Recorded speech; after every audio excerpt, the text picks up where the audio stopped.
Mas Anies bisa jadi korban politik identitas.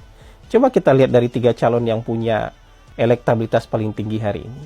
Semuanya itu kira-kira lumayan bisa lah merepresentasikan Indonesia. Mas Ganjar misalnya. Mas Ganjar itu walaupun orang tuanya keduanya Jawa, mertuanya Jawa, istrinya juga Jawa. Ya, Mas Ganjarnya Jawa, istrinya Jawa, tapi lumayan masuk akal. Kenapa? Kalau di Indonesia ini peluang kita berjodoh dengan orang Jawa itu 50%, karena 1 dari 2 orang Indonesia itu orang Jawa. Kan gitu.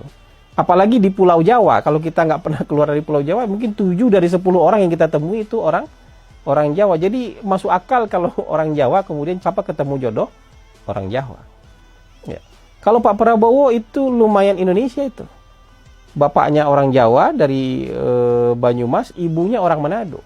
Jadi Pak Prabowo ketika melakukan politik afirmasi, dia bisa mewakili orang Jawa, dia bisa mewakili orang Manado. Jadi cukup besar cakupan Indonesianya gitu, lebih dari 50% Indonesia itu. 50% lebih sedikit lah. Kalau Mas Ganjar tadi merepresentasikan orang Indonesianya sekitar 50% lah. Mas Anies, ibunya Arab, bapaknya Arab, kakeknya Arab. Mas Anies nikah dengan WNI keturunan Arab.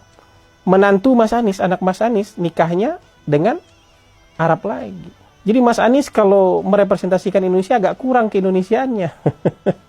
Mungkin 3% Indonesia aja yang bisa direpresentasikan oleh Mas Anies kalau kita bicara politik identitas.